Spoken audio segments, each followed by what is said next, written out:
This was originally going to be the tutorial video for the DEX features in the P2P DeFi wallet, but it seems like a lot of people still don't understand how DeFi order books work, so some of those features may not make much sense. Therefore, I wanted to address the misunderstandings before showing how to use the DEX. A common complaint among people is that DeFi order books just don't work on Cardano, and the lack of adoption of current DeFi order books is consistently used to back up this conclusion. However, as you'll see in this presentation, none of the current DeFi order books are implemented correctly. They are consistently designed in a way that effectively shoots themselves in the foot. DeFi order books can work and their features are actually amazing, but only if they are designed properly. At this point, these misunderstandings are actually holding back Cardano, so I've decided to dedicate this video to explaining how DeFi order books work in layman terms. So without further ado, this is the theory of DeFi order books and what current DeFi order books get wrong. The widespread misunderstandings can be boiled down to failing to grasp a single key concept. TradFi order books and DeFi order books are not the same thing. For sure, they have similar features like limit orders, but DeFi order books have unique characteristics. If you try to design a DeFi order book without specifically harnessing the features unique to DeFi, that order book is guaranteed to fail. Liquidity will fail to develop and users will have a terrible experience with the DApp. This table highlights the main differences between TradFi and DeFi order books. A TradFi order book is an isolated market with delayed settlement times. Imagine if you have Apple stock and need to sell it to raise cash for a loan payment. Selling your Apple stock will take 2 days to settle before you can even transfer the cash to your bank account. The transfer itself could take a few more days to settle. By the time you have the cash ready for the loan payment, at least a week has passed.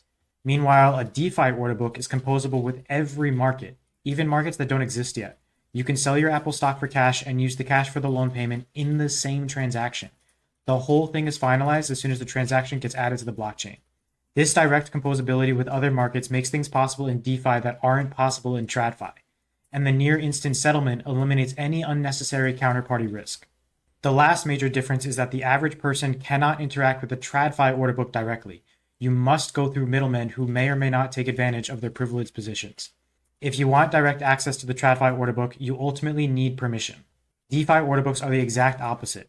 Anyone can interact with the order book directly, and no one can prevent access. This permissionless access not only means it is trivial to start a business that requires direct access to the order book, like market making, but it also enables taking the composability of the DeFi order book to the next level. I should mention it is 100% possible to create a DeFi order book without composability and without permissionless access to the order book, but doing so will inevitably result in an unstable order book with toxic incentives. The only way to create a stable and healthy DeFi order book is to harness all three of its unique properties. The current DeFi order books fail to do this, which is why they struggle. I really want to emphasize why Cardano needs a DeFi order book. If a blockchain properly creates a DeFi order book, then only the order book needs liquidity. Permissionless composability means its liquidity can be trustlessly shared with all DeFi dApps. The days where every new DApp needs to bootstrap its own liquidity would finally be gone. All new dApps would have direct access to a blockchain-wide source of liquidity. For example, imagine Alice wants to borrow JED, but Bob only has ADA. By itself, this is a liquidity problem. But since this lending and borrowing DApp can compose with the DeFi order book, Bob can convert his ADA to JED in the same transaction where he makes a loan offer to Alice. As long as the order book has liquidity for swapping ADA to JED, there is no need for the lending and borrowing DApp to have its own liquidity source. This composability is also financially efficient. If someone beats you to the opportunity you needed the liquidity for, your assets are guaranteed to not be converted. There's no slippage risk. This wording may not make much sense, so think of it this way. Imagine you see an options contract for sale whose premium must be paid in ADA, but you only have JED. You had converted all of your ADA to JED because you were expecting a correction in the price of ADA. Without composability, you would need to convert your JED back to ADA in one transaction and then submit another transaction to try and buy the options contract. But in the meantime, you are now exposed to the volatility of ADA, which is exactly what you were trying to avoid. If someone beats you to the options contract, you now need to rush to convert your ADA back to JED.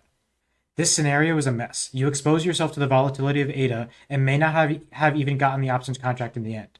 Composability completely fixes this. You create one transaction that converts the ADA to JED and buys the options contract. If either the conversion or the purchase fails, the whole transaction will fail. As a result, your JED will only ever be converted to ADA if you successfully use it to instantaneously buy the options contract. There is no volatility risk anymore, and the best part, you lose nothing from a failed transaction. No collateral is ever at risk. If Cardano actually had a properly implemented DeFi order book, it would be a game changer for DeFi. You could do things on Cardano that aren't even remotely possible on blockchains like Ethereum. But enough with the why, let's get to the how. We will cover the how for the two main talking points around DeFi order books: how to incentivize liquidity and how to create a good user experience. Both are achievable with a properly designed DeFi order book. As I said before, the stability of DeFi order books depends on properly harnessing its composability. So let's look a bit closer at what effect composability has. As you'll see, permissionless composability creates demand. This is demand that doesn't exist on TradFi order books. On the left is a typical order book. You've got the asks on top in red and the bids on bottom in blue. For each order, you can see the quantity being traded and the desired price. I deliberately chose a trading pair similar to US dollars per ADA so that it is easier to follow. The spread is effectively 4 cents per ADA. A lot of people seem to think the demand graph looks like this. Only the lowest ask and the highest bid have demand. This is true for TradFi order books, but not for DeFi order books that harness permissionless composability. I'm going to give you a scenario, and I want you to think about what you would do in this context. You need to make a loan payment in JED as soon as possible, but you only have ADA. You have two choices. The first is try for the best priced order that everyone else is going for.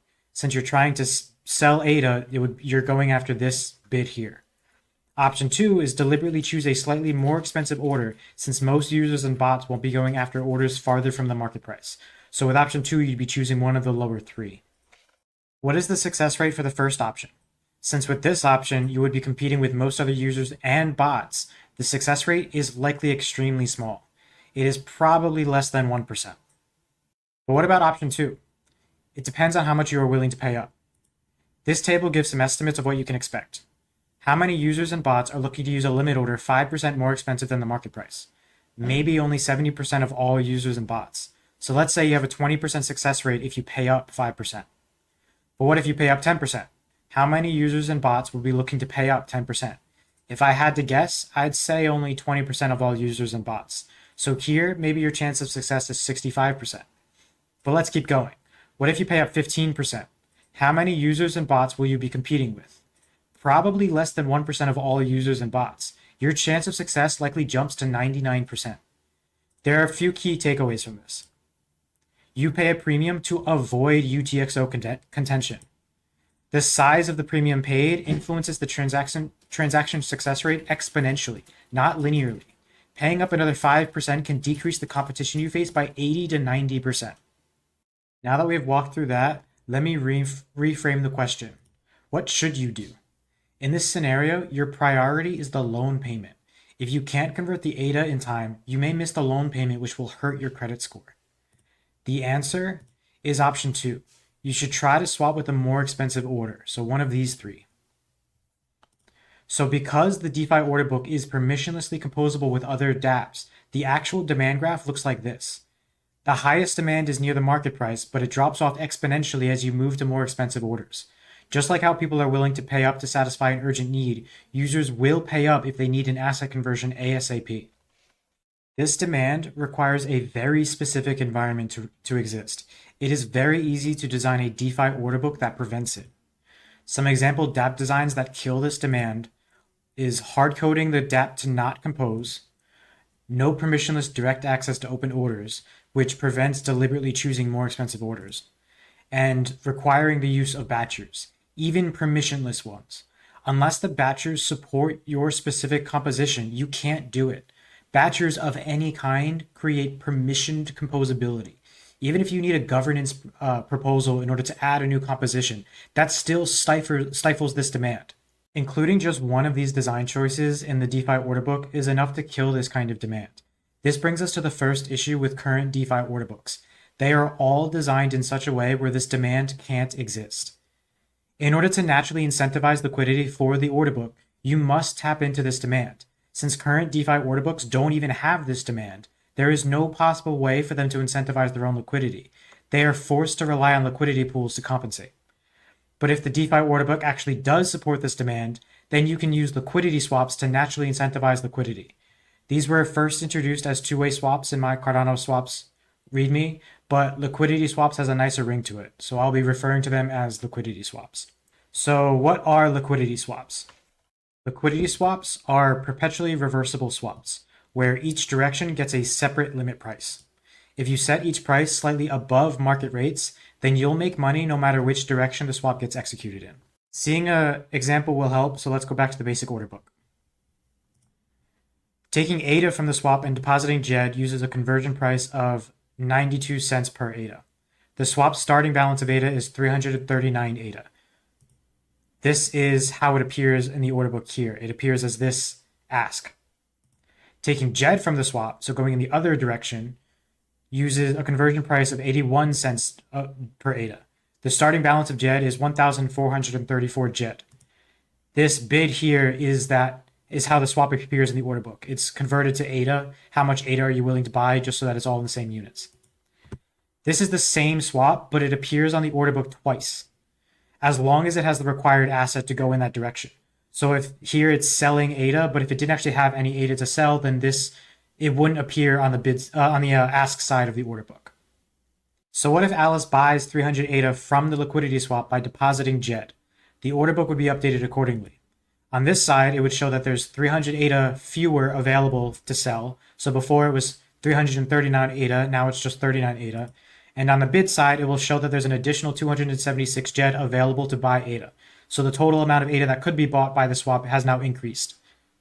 Since the market price is actually closer to 85 cents per ADA, the liquidity swap owner got paid an additional 7 cents per ADA for the liquidity. That's a $21 profit for the swap. The liquidity swap owner got paid in the asset being swapped. They did not get paid in some irrelevant token. And this swap is immediately ready to go again. The swap can keep converting back and forth as long as there is demand for the liquidity at the specified price. There are a few important points you need to take away from this. Liquidity swaps only work if there is demand for orders higher than the market price. They naturally incentivize providing liquidity even to less liquid pairs. There are no liquidity pools required, no yield tokens required, and no negative fees required. Current DeFi order books don't harness this demand, which is why they have liquidity issues. I want to take a moment to compare liquidity swaps to yield farming.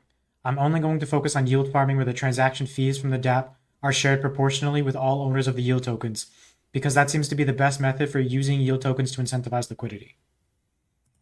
With liquidity swaps, incentives are directly linked to whether or not you provide liquidity. While with yield farming, incentives are not linked to the liquidity at all. Instead, they're linked to the ownership of the yield tokens.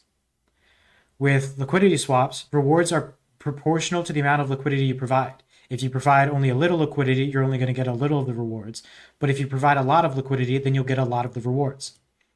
With yield farming, though, rewards are proportional to the amount of yield tokens you own, which has nothing to do with the liquidity the DApp actually has. With liquidity swaps, if you do nothing for the protocol, you don't get paid. But with yield farming, users can get paid rewards while doing nothing for the protocol. Finally, if your liquidity is used, you are guaranteed to be paid with liquidity swaps. While with yield farming, liquidity providers may not be paid due to not owning the yield tokens. These dApps are meant to run for as long as the blockchain does, so think about what will happen as these incentives play out over the next 100 years. With liquidity swaps, the incentives are guaranteed to stay aligned with the liquidity, which means the dApp will still work 100 years from now. But with yield farming, dApp functionality will degrade over time as the incentives drift further from the liquidity because they're actually linked to unrelated tokens. Passive investors can hold most of the yield tokens and be paid for doing nothing. These passive investors have a parasitic relationship with the dApp. Liquidity swaps are a much better approach for incentivizing liquidity over the long run. Now that we've covered the liquidity side of things, let's talk about the user experience. Whenever people talk about DeFi order books, this concern is almost always mentioned. If every order is a separate eUTxO, then users are competing with bots for one-time use eUTxOs. But just like with the liquidity, this actually isn't an issue if you take advantage of the properties that make DeFi order books unique from TradFi order books. Let's go back to the order book from before. What if you just want to convert your asset? All you care about is that you get the best possible price. In the previous question of what would you do, the priority was making a loan payment. The conversion of ADA to JED was just a means to an end. But here, the priority is actually converting the asset at the best possible price. To explain how to do this, again, try to think about what you would do. This is the goal. You have JED and want to convert it to ADA at the best possible price. Here are your choices. Option 1 is to compete with all other users and bots for the 1,226 ADA being sold at 87 cents per ADA. So this lowest ask. Option 2 is to deliberately create a bid, so down here, that overlaps with the ask of 1,226 ADA sold at 87 cents per ADA. So what is the likely success rate of option 1? Just like before, since you are competing with everyone else, the success rate is probably less than 1%. But what about option 2? It depends on the amount of overlap you create. To give an example, let's say you want to buy 900 ADA at 87 cents per ADA. Create a bid for 900 ADA with a price of 89 cents per ADA. So you're creating a bid down here. This will create a negative spread because the bid price overlaps with the lowest ask. It's important to recognize why this works. Bots are constantly scanning the open orders looking for potential arbitrage opportunities. A negative spread is an arbitrage opportunity. Bots will compete to match the overlapped orders in order to claim the arbitrage profit. There is never a reason to do this in TradFi order books, but in DeFi order books, this is a trustless way to hire a bot to fill your orders on your behalf. You pay an arbitrage fee to the bot that fills your order, and you have complete control over how much to pay the bot by controlling how much of a price overlap to create. Let's go back to the question. There's no contention when you create orders. Matching against the orders closest to the market price yields the largest profit. This means the bots are always incentivized to match your order with the complementary order closest to the market price. The more negative the spread you create, the more bots will compete to match your orders, and therefore the faster the orders will be matched. Bots cannot rip you off. The fulfilling bot is still required to respect your limit price. All overlap orders always have a 99% conversion rate. The only time failure ever happens is if the spread becomes positive again before your order is matched. So instead of conversion success rate, what actually varies is fulfillment time. This table gives some estimates of how the overlap, shown as an arbitrage fee, may impact fulfillment time. For this table, it assumes a position size of 100 ADA. Since the only expense to the bot is the transaction fee, if your percentage doesn't cover the fee, the bot will need to batch your order with other orders in order to make a profit. So if you only give an arbitrage fee of 0.1%, that only leaves 0.1 ADA available, which doesn't cover the fee. Since this order would need to be batched with other orders, it could take a few hours for it to be filled. But if you give an arbitrage fee of 1%, that is a whole 1 ADA, which more than covers the fee. Since this order can be profitably filled by itself, this order can be filled in just a few minutes. Position size also matters since 0.1% of 10,000 ADA is much more than 0.1% of 100 ADA. So the larger the order you want matched, the less of an arbitrage fee you need to hire a bot. So with all that background out of the way, let's reframe the question. What should you do in this context? The answer is option 2. Then wait for a bot to match your bid with the lowest ask. Pay a larger arbitrage fee for faster fulfillment. Sorry, but at this point I have to plug my own DEX since it is the only one that is designed as explained in this presentation. Because of that, it is the only self-sustaining DeFi order book. It uses liquidity swaps to incentivize liquidity, and it makes it easy for users to hire bots.